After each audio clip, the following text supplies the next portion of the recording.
अस्सलाम वालेकुम व्यूअर्स, मैं हूं समीना पाशा। उम्मीद है आप लोग खैरियत से होंगे। व्यूअर्स, आज बड़ा अहम दिन था क्योंकि बस दिन के स्टार्ट से ही आप समझ लें कि back to back important news आना शुरू हो गई। तो ये खबरें इतनी सादा नहीं है, इनके पीछे बहुत कुछ चल रहा है, वो आपके सामने आज शेयर करेंगे। एक तो इंटर पार्टी इलेक्शन हो गए पाकिस्तान तहरीक इंसाफ के, और इसके ऊपर जैसे कि एक्सपेक्टेड था कि काफ़ी तनकीद होगी, बड़े क्वेश्चंस उठाए जाएंगे, तो वो सिलसिला शुरू है। उसके ऊपर तफसील से बात करते हैं। दूसरा अहम मामला, काजी फैज ईसा साहब ने इमरान खान साहब के खत का जवाब दे दिया है। तो क्या उन्होंने जवाब दिया, क्या रिस्पांस मिला है इमरान खान साहब को, ये डिटेल में आपके साथ शेयर करते हैं। साइफर केस की अडयाला जेल में एक दफ़ा फिर से समाअत हुई है, लेकिन अब अगेन इसके ऊपर सवाल उठेंगे क्योंकि जो कोर्ट ऑर्डर्स थे उसके मुताबिक बिल्कुल भी ये केस प्रोसीड नहीं किया जा रहा है। तो इसके ऊपर भी डिटेल में बात करते हैं। आपसे रिक्वेस्ट है कि चैनल को अगर अभी तक सब्सक्राइब नहीं किया तो सब्सक्राइब कर लें। चलिए जी, सबसे पहले यहाँ से बात शुरू हो जाए कि इंटर पार्टी इलेक्शन जो होने थे, तो एक बात तो पहले बड़ी क्लियर है कि जो पीटीआई को इलेक्शन के लिए कहा गया था उसकी वजह बड़ी सिंपल थी इलेक्शन कमीशन की तरफ से, मकसद बड़ा वाज़ेह था। बुनियादी तौर पर मकसद अभी भी वही है कि पीटीआई को किसी भी तरह इंतखाबात से या तो दूर रखना है या इतनी कमज़ोर पोजीशन में उनको उतारना है इंतखाबात में कि जहां पर वो किसी भी तरह इंतखाबात में कामयाबी हासिल करने का कोई इम्कान ना रहे, कर ना सकें। तो उसके लिए हर मुमकिन हथकंडा हरबा जो है वो आजमाया जा रहा है, जिसमें पार्टी लीडरान को तोड़ना, कन्वेंशन जलसे जुलूस ना करने देना, और उसके बाद अब अगला जो अहम टारगेट था वो था बल्ले का निशान छीनना। अब उसको एक मुमकिन बनाने के लिए इनके पास ऑप्शन यही था कि चेयरमैन को भी शामिल ना होने दिया जाए इंतखाबात में, और बल्ले का निशान छीना जा सकता था अगर इंटर पार्टी इलेक्शन का मसला हल ना किया जाता, जिसको अगरचे सिर्फ एक बहाना ही बनाया गया था बदनीयती की बुनियाद के ऊपर। बहरहाल पाकिस्तान तहरीक इंसाफ ने इस पर एक अकलमंदाना फैसला ये तो जरूर किया कि इंटर पार्टी इलेक्शन करवाए जाएं, लेकिन अगले भी बड़े होशियार हैं और तैयार हैं और सोच के बैठे हैं कि हर एक बात को मुतनाज़े कैसे बनाना है और किस अंदाज से पीटीआई को कमज़ोर से कमज़ोर तर करना है, इलेक्शंस के लिए नाअहल करना है, या उस तरह से उन्हें ताकतवर पोजीशन में आगे नहीं आने देना। अब इससे मैं इसलिए ये कह रही हूँ कि यूं तो पाकिस्तान तहरीक इंसाफ के जो आज के इलेक्शन है, इसको आप और बहुत सारे लोग ये कह सकते हैं कि ये उतने जमहूरी अंदाज से नहीं हुए जो होने चाहिए, और जो बाय रूल एक तयशुदा बात है कि इलेक्शन होने चाहिए सियासी जमातों में, तो ये बात दुरुस्त है कि उनके भी उस तरीके से आइडियल सिचुएशन के तो ये इलेक्शन नहीं थे। लेकिन क्या सिर्फ पाकिस्तान तहरीक इंसाफ में इस तरह के इलेक्शन होते हैं? तमाम ही जमातों में यही सूरत हाल है। खुद PMLN की तरफ से अगर आप देखें तो इसी किस्म की सूरत हाल है। तो उनकी तरफ से क्या रिएक्शन आया, ये सब चीज़ें रिएक्शंस में बाद में आपके साथ डिस्कस करती हूँ। पहले मैं आपको ये बता दूं कि ये जो इलेक्शन हुए उसके नतीजे में अनाउंसमेंट्स आ गई हैं, और इसके नतीजे में बैरिस्टर गौहर अली खान जो हैं वो पाकिस्तान तहरीक इंसाफ के नायब चेयरमैन मुंतखब हो गए हैं। डॉक्टर यास्मीन राशिद साहिबा पंजाब की सदर मुंतखब हो गई। हलीम आदिल शेख सिंध के, अली अमीन गंडापुर साहब KP के सदर, और मुनीर अहमद साहब बलोचिस्तान के PTI के सदर जो है वो मुंतखब हो गए हैं। तो मेन जो की पोजीशंस थी उसके ऊपर हो गया ऐलान। Secretary general as usual Umar Ayub साहब ही रहे हैं। तो जो सारी सिचुएशन थी वो जूं की तूं है, सिर्फ चेयरमैन जो हैं वो बदल गए हैं। इमरान खान की जगह गौहर अली खान साहब का नाम अब लिखा जाएगा एज PTI चेयरमैन। और ये क्यों है, कैसा है, उसकी वजह आप सब जानते हैं। इमरान खान साहब को टेक्निकली एक तरह से -1 करने की कोशिश की गई, तो इमरान खान साहब ने भी बिल्कुल उसी अंदाज से जवाब देते हुए एक फॉर्मेलिटी पूरी करने के लिए ये पूरा इलेक्शन तो करवा दिया ताकि बैट का निशान जो है वो PTI के पास रहे इंतखाबी अमल में जाने के लिए। अब इस सारे केस में हुआ क्या है? इस सारे केस में मैंने आपको कल ही इस बात का इंदिया दे दिया था कि जो अकबर एस बाबर साहब हैं वो किसी खैरख्वाही के साथ तो नहीं आए वहां पर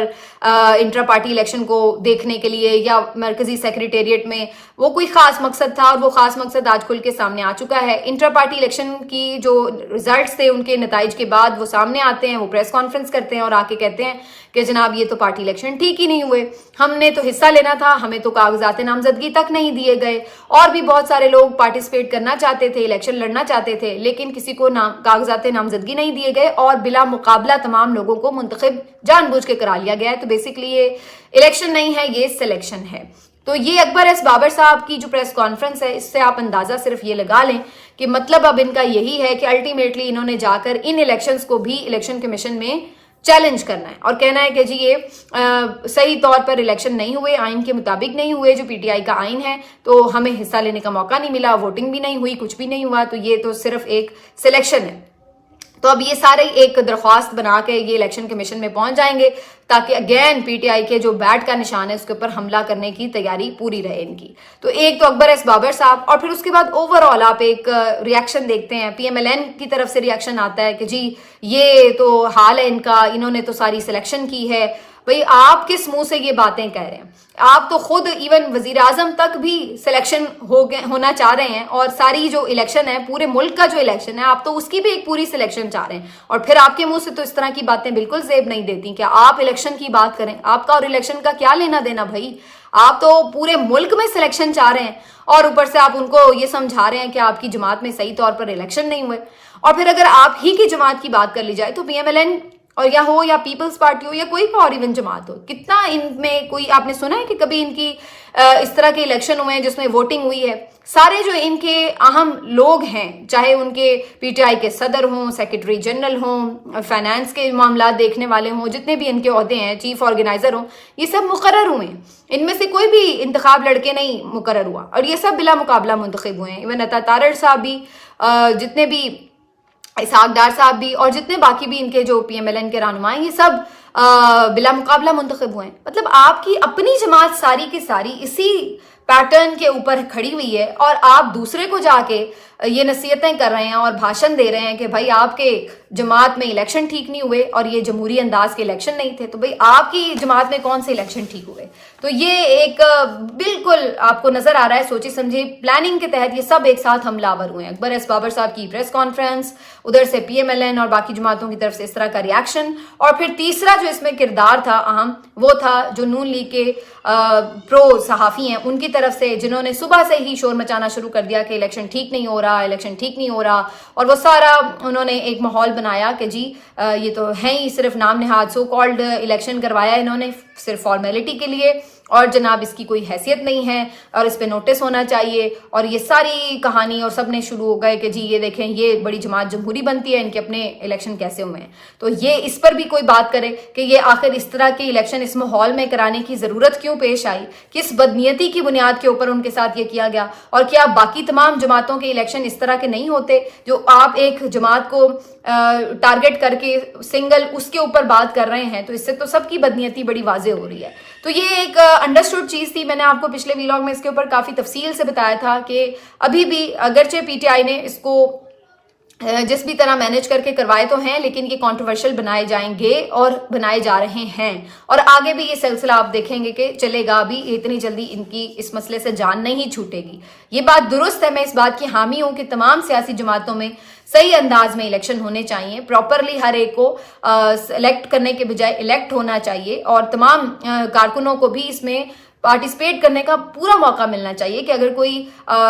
चेयरमैनशिप के लिए, सदर के लिए, किसी भी पार्टी के ओहदे के लिए खुद खड़ा होना चाहता है, जो उम्मीदवार कैंडिडेट बनना चाहता है, तो उसको ये हक होना चाहिए। लेकिन ये सिर्फ एक जमात के लिए नहीं है, ये सब जमातों के लिए रूल होना चाहिए। और फिर जिस अंदाज से जितने कम वक्त में पीटीआई को ये करने के लिए कहा गया है, तो उसके पीछे बदनीयती बड़ी खुल के अया होती है। तो ये तो एक हो गया जी जो पाकिस्तान तहरीक इंसाफ के इलेक्शंस के हवाले से मामला है, जो कि मुझे अभी तक खत्म होता नजर नहीं आ रहा। अब आ जाते हैं इस बात के ऊपर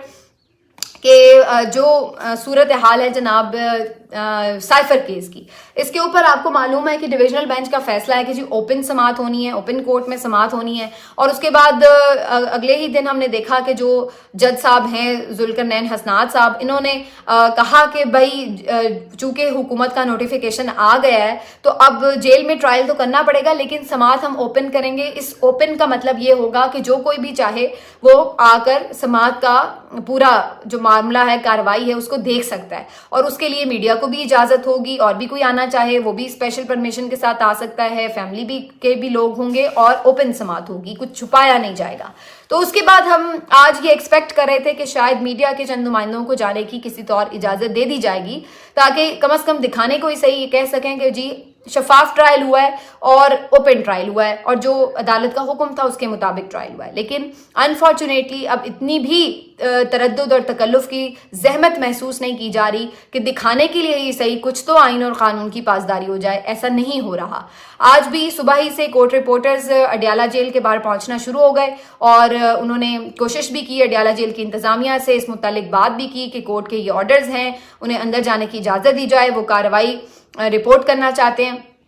لیکن اس کے برعکس ان کو اندر جانے کی اجازت نہیں ملی اور اس طرح سے بہت سے جو اہم کورٹ رپورٹرز, مستند کورٹ رپورٹرز ہیں, وہ بھی اندر تک داخل نہیں ہو سکے. تو پھر آج جو ساری کارروائی ہوئی ہے سائفر کیس کی, وہ ساری خفیہ کارروائی ہوئی اور اگین یہ کسی طور بھی جو آپ کے اپنے ہی احکامات تھے, ایون ابوالحسنات صاحب کے ہوں یا ڈویژنل بینچ کے ہوں, یہ اس کی صریحاً خلاف ورزی تھی کہ جس میں کسی کو, میڈیا کو بھی آنے کی اجازت نہیں تھی اور نہ ہی اس طرح سے پہلے تو یہ ایون یہ تک کہہ رہے تھے کہ پبلک میں بھی کوئی آنا چاہے تو وہ آ کے دیکھ سکتا ہے, لیکن پبلک تو دور کی بات ہے, یہاں پر جو کورٹ رپورٹرز ہیں پروفیشنل, ان کو تک اندر آنے کی اجازت نہیں دی گئی. تو یہ اب بڑا ایک جہاں اس میں دو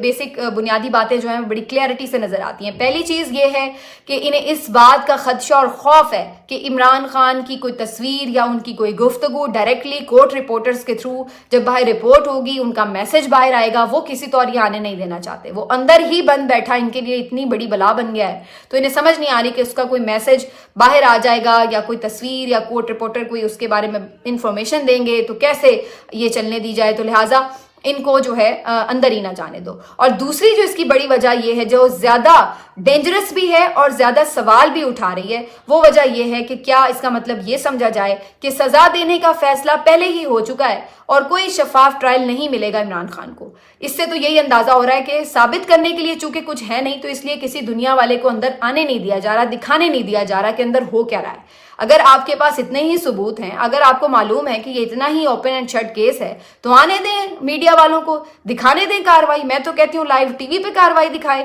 پتہ لگے کہ عمران خان نے کتنے بڑے جرم کیے. لیکن آپ یہ نہیں کریں گے کیونکہ آپ کے پاس لگتا یہ ہے بظاہر کہ کچھ ہے نہیں ثابت کرنے کے لیے, اور آپ ایک جھوٹے اور من گھڑت کیس میں جس کی کوئی بیس نہیں ہے اس کے اوپر زبردستی سزا دینے کا پہلے سے فیصلہ کر چکے ہیں. اس وجہ سے آپ ہر کام چھپ چھپا کے کرنا چاہتے ہیں, بند کمروں, بند دیواروں کے پیچھے کرنا چاہتے ہیں, بند دروازوں کے پیچھے کرنا چاہتے ہیں, تاکہ کسی کو پتہ نہ چلے کہ آپ نے اندر کیا ناانصافی کی ہے, کس طرح آئین اور قانون کا قتل کیا ہے, کس طرح عوام کے مقبول لیڈر کے ساتھ زیادتی کی ہے, یا آپ اس کو اپنے جرم پہ پردہ ڈالنے کے لیے, اس کو چھپانے کے لیے بیسکلی آپ یہ اندر بند کمروں میں ساری کارروائی کریں, ورنہ اس کی کوئی ضرورت پیش نہ آتی. اس سے پہلے بھی بہت لوگ آج نواز شریف صاحب کے حوالے سے بڑی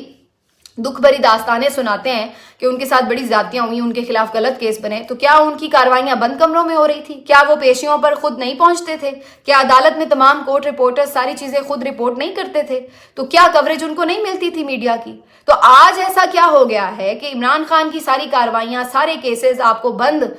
کمروں میں ہی کرنے پڑ رہے ہیں, جیل کے اندر کرنے پڑ رہے ہیں, ساری عدالتیں آپ نے جیل کے اندر جا کے لگا لی ہیں. تو اس کی وجہ صاف اور بنیادی طور پر بالکل کلیئرٹی سے نظر آتی ہے کہ سزا دینے کے فیصلے پہلے ہو چکے ہیں, باقی سب فارمیلٹیز ہیں جو پوری کرنی ہے اور وہ آپ نے اندر کرنی ہے. اب یہ کہہ رہے ہیں 4 ہفتوں میں ٹرائل کرنا ہے. اب سیدھی سی بات ہے, 4 ہفتوں میں ٹرائل تو ممکن نہیں ہے جب آپ نے اتنے گواہ رکھے ہوئے ہیں, سب کے اوپر جرح ہونی ہے, 28 گواہ, کب ان کے بیانات قلم بند ہوں گے, کب ان کی جرح مکمل ہوگی, کب معاملات آگے چلے گی, کس طرح آپ ہر وکیل ہر بندے سے جب جرح کرے گا, کس طرح آپ 4 ہفتوں میں ٹرائل مکمل کر سکتے ہیں؟ وہ اسی طرح آپ کر سکتے ہیں کہ اگر آپ بند کمرے میں باہر نکل کے کچھ بھی کہہ دیں کہ ٹرائل مکمل ہو گیا, جرم ثابت ہو گیا, خدا حافظ, ہم سزا دے رہے ہیں. تو یہ ان کا پلان ہے پورا, جو اب بالکل کسی کو اس میں شک نہیں رہ گیا, کیونکہ انہوں نے میڈیا کو اندر نہیں آنے دیا, کیونکہ انہوں نے کارروائی کو رپورٹ نہیں کرنے دیا, کیونکہ اگر لوگ اندر جائیں گے تو وہ باہر آ کے بتائیں گے کہ اندر ہو کیا رہا ہے. تو اگر ایسا نہیں ہے, یہ صرف خدشات ہیں یا الزامات ہیں, تو پھر آپ آنے دیں میڈیا کو, کھولیں دروازے جیل کے, پتہ لگے کہ کیا ہو رہا ہے. بلکہ جیل کے دروازے کیوں کھولیں, آپ لے کے جائیں عمران خان کو عدالت, پیش کریں, وہاں پر کریں سیکیورٹی کے ارینجمنٹس, کیوں نہیں کرتے؟ تو اب یہ پلان کسی کو اگر تھوڑا بہت اس میں ڈاؤٹ بھی تھا تو وہ بالکل کلیئر ہو چکا ہے. اس قسم کی آپ کی عدالتوں کی اور قانون کی حالت ہے, اور ایسے میں جب عمران خان صاحب چیف جسٹس کو خط لکھتے ہیں کہ ان کی پارٹی کے ساتھ کس طرح سے وکٹمائزیشن ہو رہی ہے اور کس طرح سے ان کو کھلی یعنی ایک کیمپین چلانے کی اجازت نہیں ہے, تو یہ ساری انسانی حقوق کی بنیادی خلاف ورزیوں کے اوپر جب عمران خان صاحب چیف جسٹس صاحب کو جھنجھوڑنے کی کوشش کرتے ہیں, تو ان کی طرف سے کیسا رسپانس آتا ہے اب آپ خود دیکھ لیجئے کہ کیا یہ ایک ایسا رسپانس ہے جو اس منصب پہ بیٹھے ہوئے شخص کو زیب دیتا ہو. مان لیا کہ عمران خان نے آپ کے خلاف غلط ہی جھوٹا ہی ریفرنس فائل کر دیا ہوگا, ہم یہ مان لیتے ہیں for the sake of argument, تو کیا اب آپ یقینا پال کے بیٹھے رہیں گے اور کہیں گے کہ میں نے عمران خان کے ساتھ اس کی پارٹی کے ساتھ انصاف نہیں ہونے دینا؟ کیا یہ ہم ایکسپیکٹ کریں؟ اب آپ اندازہ لگائیں کہ سپریم کورٹ کی طرف سے جو ایک پریس ریلیز جاری کی گئی ہے عمران خان صاحب کے خط کے رسپانس میں, اس میں لکھا جاتا ہے کہ جی 1 دسمبر کو ہمیں اتنے بج کے اتنے منٹ پہ ایک دستاویز ملی, 7 صفحات پر مشتمل درخواست تھی, اس کے ساتھ 77 صفحات پر مشتمل کچھ ڈاکیومنٹس اٹیچ کیے گئے, اور یہ درخواست جو تھی انتظار حسین پنجوتا صاحب نے کوریئر کی تھی. پھر اس میں بتایا گیا کہ اس درخواست میں ایک سیاسی جماعت کی طرف سے جو ہے وہ سارا ایک شکایت سی کی گئی تھی کہ جناب انہیں کچھ مل نہیں رہی لیول پلینگ فیلڈ. تو انہوں نے کہا کہ جی حیرت ہے کہ اس جماعت کی تو نمائندگی خود وکلا کرتے رہے ہیں مختلف کیسز میں, ابھی حال ہی میں فوجی عدالتوں اور انتخابات سے متعلق بھی کیسز میں اس جماعت کے وکلا پیروی کرتے رہے ہیں. یہ حیران کن ہے کہ یہ جو ساری ہمیں دستاویز موصول ہوئی ہے اس سے پہلے ہی یہ میڈیا کو جاری کر دی گئی, اور پھر یہ بھی لکھا ہے آخر میں جو جواب ہے, جو دا موسٹ امپورٹنٹ تھنگ, کہ جی جسٹس قاضی فائز عیسیٰ صاحب کو اپنی ذمہ داریوں کا بخوبی احساس ہے اور وہ حلف کی پاسداری بھی کریں گے اور آئین اور قانون کو پوری طرح سے کوشش کریں گے کہ وہ اس کے اوپر عمل پیرا ہوں, اور ساتھ میں لکھا ہے کہ وہ کسی کے دباؤ میں نہیں آئیں گے اور نہ کسی کی حمایت کریں گے. تو آپ اس سے اندازہ لگا لیں کہ ایک کولڈ قسم کا جواب جو ہے وہ قاضی فائز عیسیٰ طرف سے دیا گیا ہے. ویسے تو آپ یہ بھی کہہ سکتے تھے کہ بالکل ہم ایڈریس کر رہے ہیں, ہم دیکھیں گے چیزیں کہ کیا ہو رہی ہیں وغیرہ, یہ بھی جواب دیا جا سکتا تھا, لیکن جان بوجھ کر یہ جواب دیا گیا کہ جیسے تاثر یہ دیا گیا کہ آپ قاضی فائز عیسیٰ کو دباؤ ڈالنے کی کوشش کر رہے ہیں. بھئی اس میں دباؤ کہاں سے ہوگا؟ ایک بندہ اگر سائل جو ہے وہ درخواست نہیں کر سکتا, عدالت کا دروازہ نہیں کھٹکھٹا سکتا, تو وہ کدھر جائے گا؟ تو دباؤ کیسا ہو گیا؟ وہ کیا بیٹھا کوئی منصب پر بیٹھا ہوا ایسا کوئی شخص ہے جو آپ کے اوپر دباؤ ڈال سکتا ہے؟ وہ تو خود جیل میں بیٹھا ہوا ایک قیدی ہے, تو وہ کہاں سے آپ کے اوپر دباؤ ڈالنے لگا؟ وہ تو آپ سے درخواست کر سکتا ہے, وہ آپ کو یہ یاد دلا سکتا ہے, یہ صورتحال بتا سکتا ہے کہ یہ ہو رہا ہے, آپ اس کی طرف چیزیں دیکھیں. تو آپ نے بجائے اس کے کہ بڑا بنتے ہوئے آپ کہتے ہیں کہ بالکل بھائی ہم ہر چیز ایڈریس کریں گے, سب کے لیے کریں گے, آپ الٹا ان کو یہ یاد دلانے بیٹھ گئے کہ اچھا بھائی تم ہمیں یاد نہ دلاؤ, ہمیں پتہ ہے ہمیں کیا کرنا ہے, اپنی اوقات میں رہو. تو یہ اس قسم کا رسپانس جو ہے یہ بڑا انفارچونیٹ ہے, اور میں یہ سمجھتی ہوں کہ یہ اگین قاضی فائز عیسیٰ صاحب کی شخصیت کے حوالے سے کوئی اچھا تاثر نہیں دے رہا. اس سے یہ پتہ چل رہا ہے کہ وہ پی ٹی آئی کے لیے, چیئرمین پی ٹی آئی کے لیے, یا انسانی حقوق کی اگر خلاف ورزیاں ان کے کارکنان کے ساتھ ہو رہی ہیں, جو قانون کی بھی خلاف ورزیاں ہیں, اس کے ساتھ بھی وہ نوٹس لینے کے لیے تیار نہیں ہیں, بلکہ وہ اس پر آنکھیں بند کیے رہیں گے, اور ہو سکے گا تو شاید وہ سہولت کاری بھی کریں, جیسے کہ جسٹس طارق مسعود صاحب نے کی ہے کہ جو بار بار گرفتاریاں ہو رہی تھی انہوں نے اس آرڈر کو ہی اڑا کے رکھ دیا کہ جی جتنی بار مرضی کرو گرفتاریاں. اس سے پہلے ہائی کورٹ کا آرڈر تھا کہ آپ نہیں بار بار کر سکتے. تو یہ جو ساری سچویشن ہے آپ کو بالکل کلیئر نظر آتی ہے. میں نے پہلے بھی کچھ دن پہلے بات کی تھی کہ نظر یہ آ رہا ہے کہ جو ٹاپ پہ بیٹھے ہوئے لوگ ہیں ان کا ایک کنسنسس ہے, اور اس کنسنسس میں کسی میں کوئی فرق نہیں ہے, اور وہ سب جو ہیں وہ ایک ہی ایم کے ساتھ جو ہے وہ اس وقت بیٹھے ہوئے ہیں منصبوں کے اوپر, اور اسی ایم کو پورا کرنے میں لگے ہوئے ہیں, چاہے اس میں کچھ بھی ہو رہا ہے ریاست پاکستان کے ساتھ, آئین پاکستان کے ساتھ, معیشت کے ساتھ, ملک کے امیج کے ساتھ, آئین اور قانون کے ساتھ, کسی کے ساتھ بھی ہو رہا ہے, اس سے انہیں کوئی پرواہ نہیں ہے. وہ صرف اپنا ایک ان کا ٹارگٹ ہے, وہ اسی کی طرف دھیان لگائے ہوئے ہیں کہ کس طرح سے ایک پارٹی کو آپ نے آبسلیٹ کرنا ہے, کس طرح سے اسے مائنس کرنا ہے. یہ اتنی سی کہانی ہے. ملتے ہیں آپ سے اگلے ویلاگ میں, اپنا خیال رکھیے.